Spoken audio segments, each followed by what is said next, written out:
Welcome to Nick kitchen. இன்னைக்கு நாம நிக் கிச்சன்ல ஒரு டிஃப்ரெண்ட்டான ஸ்டைலில் ஆம்லேட் எப்படி செய்யலான்னு பார்க்கலாம். எப்பவுமே நம்ம ஒரே மாதிரி ஆம்லேட் செய்கிறதுக்கு இது கொஞ்சம் வித்தியாசமாக இருக்கும். நான் இதை செஞ்சு பார்த்தேன், ரொம்பவே டேஸ்ட்டாக இருந்துச்சு. இதை எப்படி நம்ம டேஸ்ட்டாக ரெடி பண்ணலான்னு இந்த வீடியோவில் பார்க்கலாம் வாங்க. ஆம்லேட் ரெடி பண்ணுறதுக்கு முன்னாடி குக்கரை நம்ம ஃப்ரீ ஹீட் பண்ணிக்கலாம். குக்கரில் கொஞ்சமாக தூள் உப்பு சேர்த்துக்குங்க. அதுக்கு மேலே ஒரு ஸ்டாண்டு வச்சுருங்க. மூடியை இப்போ நம்ம க்ளோஸ் பண்ணிடலாம். கேஸ் கட்டை ரிமூவ் பண்ணிவிட்டு குக்கரை க்ளோஸ் பண்ணிடுங்க. ஒரு 10 நிமிஷம் நம்ம இதை ஹீட் பண்ணிக்கலாம். ஆம்லேட்டுக்கு தேவையான பொருட்களை நாம் இப்போ பார்த்துடலாம். 6 முட்டை, ஒரு பெரிய வெங்காயம் பொடியாக கட் பண்ணி எடுத்துக்கோங்க, ஒரு தக்காளி அதையும் பொடியாக கட் பண்ணி எடுத்துக்கோங்க, சிறிதளவு கொத்தமல்லி கருவேப்பிலை அதையும் பொடியாக கட் பண்ணி எடுத்துக்கோங்க. முட்டைக்கு சேர்க்குற மசாலா தூளை நம்ம இப்போ பார்த்துடலாம். மிளகு சீரகத்தூள் ஈக்குவல் குவான்டிட்டியில் அரைச்சி வச்சுக்கோங்க. அதுலேருந்து ஒரு ஸ்பூன் எடுத்துக்கோங்க. ஒரு ஸ்பூன் கரம் மசாலா தூள், ஒரு ஸ்பூன் தனி மிளகாய் தூள், 1/4 ஸ்பூன் மஞ்சள் தூள், உப்பு தேவைக்கேற்ப. ஒரு பவுல் எடுத்துக்கோங்க. அதில் எடுத்து வச்சுருக்க எல்லா முட்டையும் உடச்சி சேர்த்துடலாம்.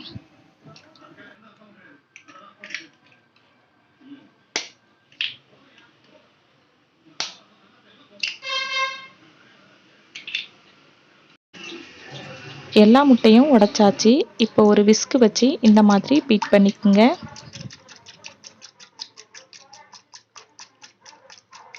நல்லா பீட் பண்ணியாச்சு. இப்போ எடுத்து வச்சிருக்க எல்லா மசாலாவையும் சேர்த்துட்டு திரும்பவும் முட்டையை நல்லா அடித்து எடுத்துக்கலாம்.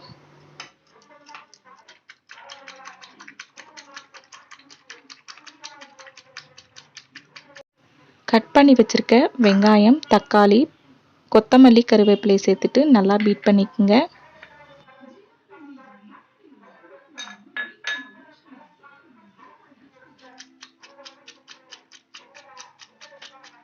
இதில் 3 டேபிள் ஸ்பூன் எண்ணெய் சேர்த்து திரும்பவும் நல்லா அடித்து எடுத்துக்கோங்க.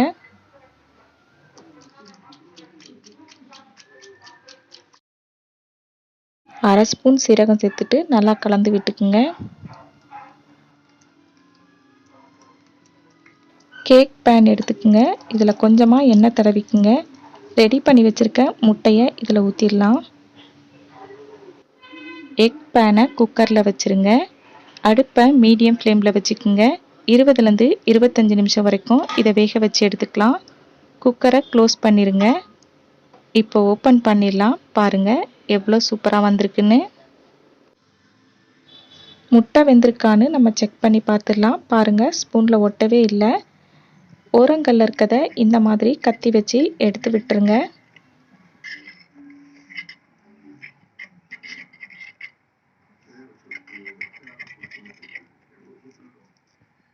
மேலே ஒரு பிளேட் வச்சு இப்போ திருப்பி விட்டுடலாம். இப்போ நம்ம மேலே டேப் பண்ணிக்கலாம். இப்போ இந்த பாத்திரத்தை நம்ம எடுத்துடலாம். பாருங்கள் எவ்வளோ சூப்பராக வந்திருக்குன்னு. உங்களுக்கு விருப்பமான ஷேப்பில் இதை கட் பண்ணிக்கோங்க.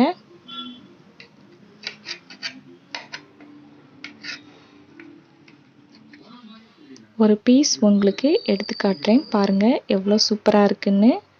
இது ரொம்ப சாஃப்டாகவும் இருந்துச்சு, ரொம்ப டேஸ்ட்டாகவும் இருந்துச்சு. நீங்களும் இதே மாதிரி வித்தியாசமான ஒரு ஆம்லேட்டை செஞ்சு பாருங்கள்.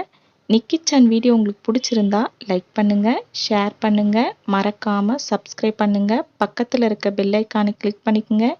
எப்படி இருக்குன்னு எனக்கு கமெண்ட் பாக்ஸில் சொல்லுங்கள். தேங்க்யூ.